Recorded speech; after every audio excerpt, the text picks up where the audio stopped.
Well folks, it's been a long time since I've posted a video, so I'm posting this one today to belatedly wish everybody a happy Christmas.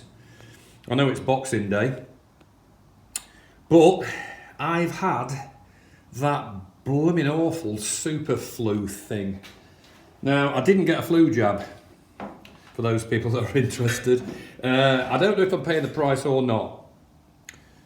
Years ago I had a flu jab and then got flu immediately for about 3 weeks, so I've never had one since, and I avoided it this year, and I have had nearly 5 weeks, 2 weeks of which were in bed, incapacitated, really bad, and it's not COVID because I've been testing.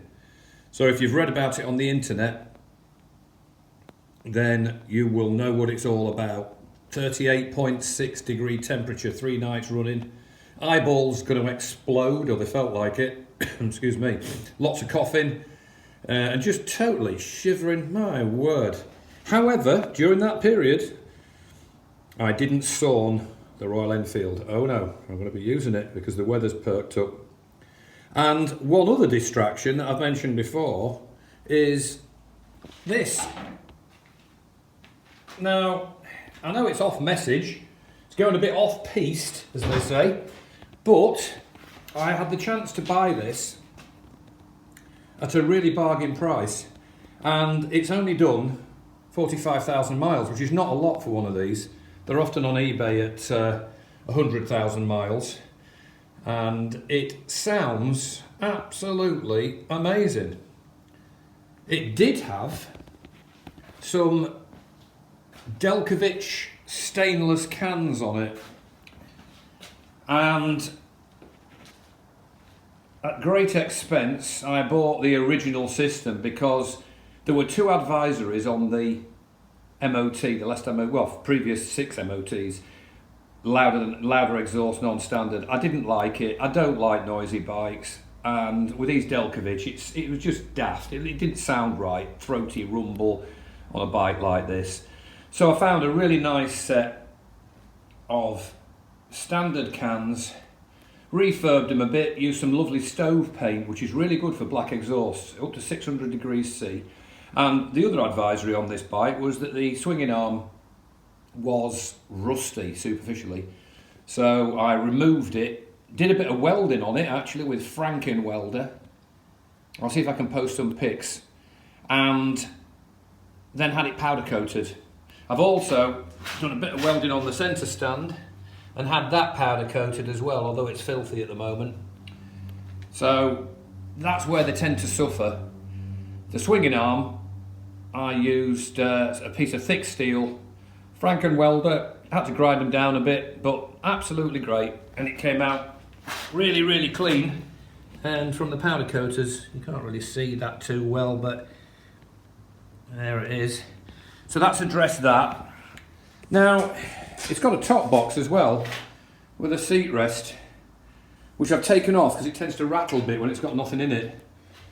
But that is why I've been a bit distracted. 44,800 miles. It has no faults at all.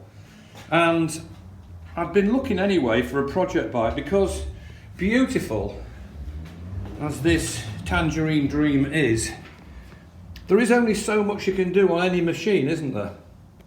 I've got one further project which I intend to do on this bike. In fact, I'm going to do it on both of them, both the Honda and the Enfield, and I'll be posting on that excuse me, again in the next couple of weeks. But I've used the fuel additive that I mentioned. Just walk with me over here and I'll show you. I've used the Stable fuel stabilizer, which has made a terrific difference, and I put it in everything: lawn mowers, strimmer, the little rotavator over there, look, because once fuel goes off, and it can do very, very rapidly, as I said in the video, you're knackered. Horrible. So I've cleaned the Enfield, but been using it prior to getting flu, so I didn't start it for about probably about 3 weeks, and first prod, there it was. So there is this little beauty. I had some fun yesterday. I dragged myself out into the garage, and this was fitted with a very, very old alarm immobiliser, which freaked me out because I'd read on the net all over that some of them have internal batteries, and when that goes, it deactivates your bike. Now, I hadn't got a clue how it had been fitted. So having removed the seat and this false tank and everything, I found all the wiring, found the box living under the rear seat nacelle thing there, and I stripped it all out and found, in actual fact, that it was connected up to one of the wires of the starter motor solenoid.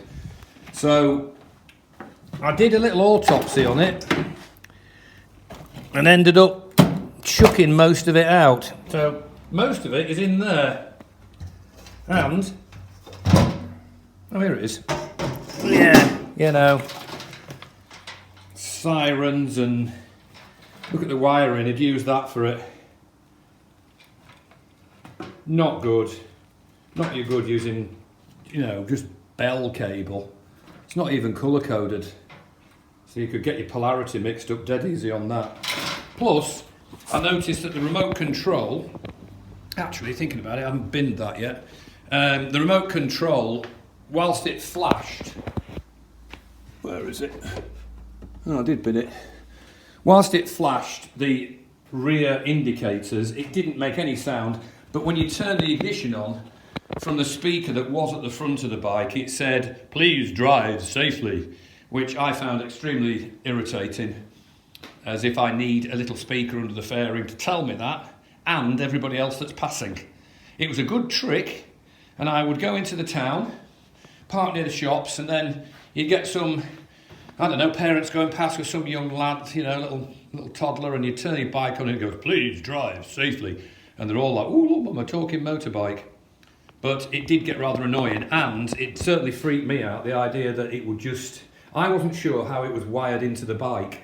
I mean, admittedly, it's only gone into the starter motor solenoid, so basically snip a wire and loop it back to this box thing.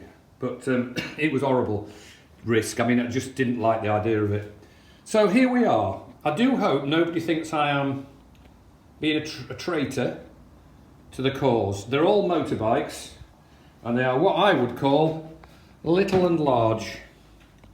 They've both got their benefits. This one is brilliant for everything, apart from, in my opinion, doing 70 miles an hour on a motorway, which I know we would avoid, wouldn't we?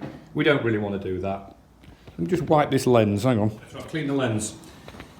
So there you go. Where was I? Waffling on interminably, probably. Yeah, this one, great. I mean, it's just a really good bike, you know, fantastic as we know, you know. Real good ride experience, and great on all the twisty roads, and a totally different kind of riding. And what I find fascinating is that this bike, it's still a motorbike, isn't it? You know, it's kind of weird, I think, in some strange way, that these are both motorbikes. They've both got engines and two wheels, and yet they are so different. And, you know, you would not want to be taking that to the shops particularly, or nipping off down the road, or a short haul, or, you know, I don't know, even 30, 40 miles through small country roads, you know. But similarly, you wouldn't want to be touring on an autobahn on the Enfield. I wouldn't. I don't think it's, you know, I think that too, with a pillion passenger and a load of luggage, I would be very reticent to be going touring in Europe on it, for example. I just would. I don't think the engine's big enough. And if it does have any defects, manufacturing defects, or any potential faults, they will become apparent on a long, uninterrupted hour after hour ride. You know, if you did an hour's ride and then two up, load of luggage. So I don't know if I'll ever go touring. I mean, it might just be a pipe dream. But this bike came up, and it was only 5 miles from my house, and it was on eBay. I nipped through, had a look at it. Excuse me again. The owner said it was, I think it's 300 kilograms. He couldn't get it on the centre stand, and he'd had a heart operation, poor guy, and he just couldn't get it on the stand, which is a technique, and it's not difficult. courtesy partly of this amazing little gadget. There, look at this. That's clever, isn't it? Lift handle. So I bought it. He started it up from stone cold. It sounds exactly like it should. No funny noises. And then he then delivered it for me to my house. So he felt confident enough to ride. I kept thinking, you know, what's the fault with it? You know, where's the hidden problems? There aren't any, none at all. And it's amazing to ride. It's, you know, I mean, danger is you go too fast. I went down the motorway, found myself doing 90 and not realising it. I thought, heavens above, you know, don't want to be getting a speeding ticket. Another one. I got one last, when was it? May.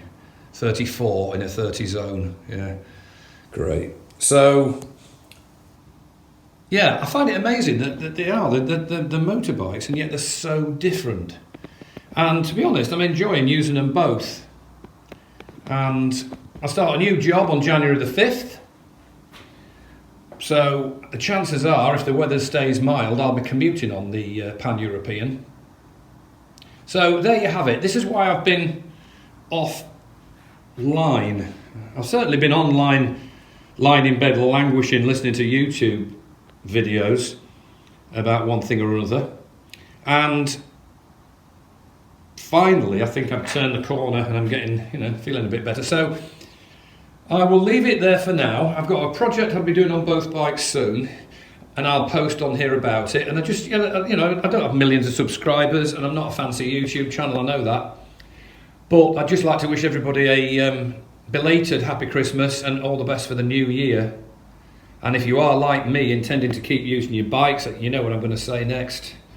Ride safe, take care, and I will post again very, very soon. So have a good one.